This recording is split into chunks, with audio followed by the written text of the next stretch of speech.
कमर दर्द यानी कि लो बैक पेन, गर्दन का दर्द यानी कि सर्वाइकल पेन के पीछे हमारे स्पाइन का बिगड़ा हुआ शेप यानी कि हमारे स्पाइन का जो आकार होता है उसमें जब बदलाव आने लगता है तो ये एक बहुत बड़ा कारण होता है। तो आप लोगों के लिए ये जानना बहुत ही ज़रूरी है कि आपके स्पाइन का नॉर्मल शेप कैसा होना चाहिए, किस तरह से ये आपकी अच्छी सेहत के लिए ज़रूरी है, और आपके स्पाइन का बिगड़ा हुआ शेप क्या होता है यानी कि कैसे जब आपका स्पाइन का शेप यानी कि उसका आकार बदलने लगता है तो ये आपके लिए कमर दर्द या फिर गर्दन के दर्द के लिए जिम्मेदार होता है। तो आज का ये वीडियो आप पूरा जरूर देखिए, जिसमें हम 3 महत्वपूर्ण बातों पर चर्चा करेंगे।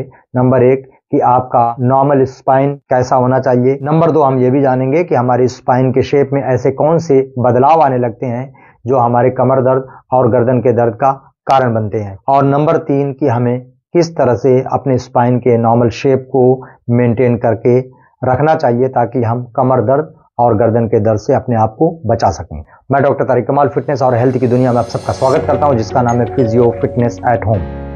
दोस्तों, ज्यादातर पेशेंट कमर दर्द या सर्वाइकल पेन से परेशान होकर जब एमआरआई या एक्सरे करवाते हैं तो एमआरआई या एक्सरे की रिपोर्ट या उनकी फिल्म में एक चीज बहुत ही कॉमनली पाई जाती है, स्ट्रेटनिंग ऑफ लंबर स्पाइन या स्ट्रेटनिंग ऑफ सर्वाइकल स्पाइन देखा जाता है। यानी कि हमारा स्पाइन अपने नॉर्मल शेप से बदलकर सीधा होने लगता है और यही दर्द का कारण बनता है। इस छोटी सी बात को भली भांति समझने के लिए कि कैसे ये बिगड़ा हुआ शेप हमारी कमर दर्द का कारण बनता है और ये बिगड़ा हुआ शेप होता क्या है और हमारी स्पाइन का नॉर्मल शेप क्या होता है, आप वीडियो को आगे जरूर देखिए।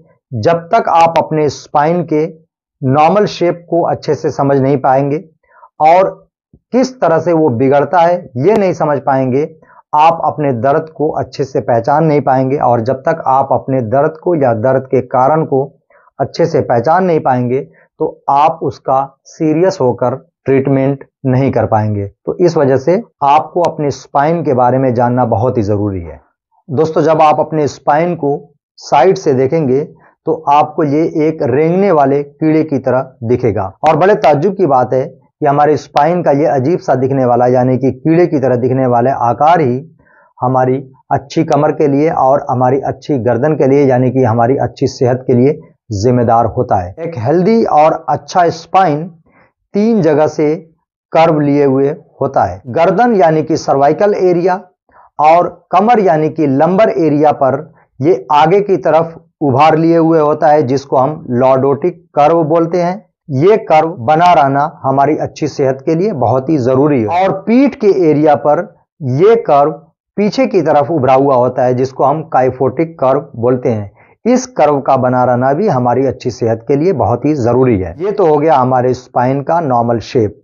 इस शेप को अगर हमने मेंटेन करके रख लिया तो समझ लीजिए कि आप अपनी लो बैक और अपनी गर्दन की अच्छी हेल्थ को बरकरार करके रख सकते हैं। अब बात करते हैं हमारे स्पाइन के बिगड़े हुए शेप के बारे में। रोजमर्रा की लाइफ में हमारे बैठने के कुछ गलत तरीके यानी कि बैड पोस्चर की वजह से स्पाइन का नेचुरल शेप गड़बड़ होने लगता है। ज्यादातर केसेस में ये घुमाव वाला कर्व सीधा होने लगता है और यही वजह है कि जब आप एमआरआई या एक्सरे करवाते हैं तो एक बहुत ही कॉमन चीज पाई जाती है, स्ट्रेटनिंग ऑफ स्पाइन। इसके पीछे 2 अलग अलग कारण बताए जाते हैं। नंबर 1, गलत पोस्चर या प्रोलॉन्ग पोस्चर की वजह से मसल्स के ऊपर ज्यादा स्ट्रेस पड़ने लगता है, जिससे बैक की मसल्स स्पाज्म में आ जाती हैं, अकड़ जाती हैं और अपने साथ की स्पाइन पर एक टेंशन क्रिएट करने लगती हैं, जिससे धीरे धीरे स्पाइन स्ट्रेट होने लगता है। या फिर आप इसका उल्टा कर लीजिए, जब हम गर्दन या कमर को आगे की तरफ झुकाकर काम करते हैं यानी कि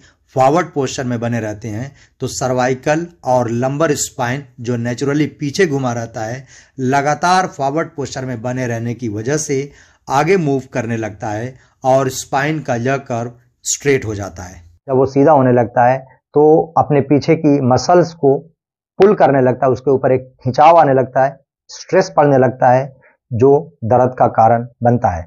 अब बात करते हैं कि स्पाइन को अगर आप पीछे से देखते हैं तो आपको ये एकदम सीधा स्ट्रेट दिखना चाहिए। जब ये स्पाइन अपने इस सीधे आकार से बदलकर किसी एक तरफ टिल्ट हो जाता है तो इसको हम स्कोलियोसिस बोलते हैं। जब एक तरफ टिल्ट होगा तो दूसरी तरफ की मसल्स को पुल करेगा, जिसकी वजह से हमें एक साइड पेन की शिकायत होने लगती है। अब बात करते हैं कि कैसे आप अपने स्पाइन के नॉर्मल स्वरूप को यानी कि नॉर्मल शेप को मेंटेन करके रख सकते हैं।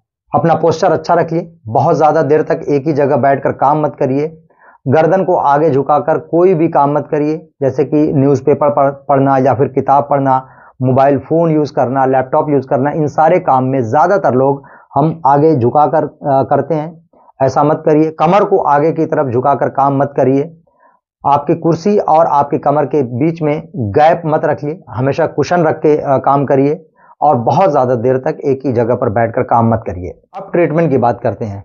लंबर स्पाइन यानी कि स्ट्रेटनिंग ऑफ लंबर स्पाइन और स्ट्रेटनिंग ऑफ सर्वाइकल स्पाइन, दोनों के ऊपर ऑलरेडी मैं वीडियो बना चुका हूं।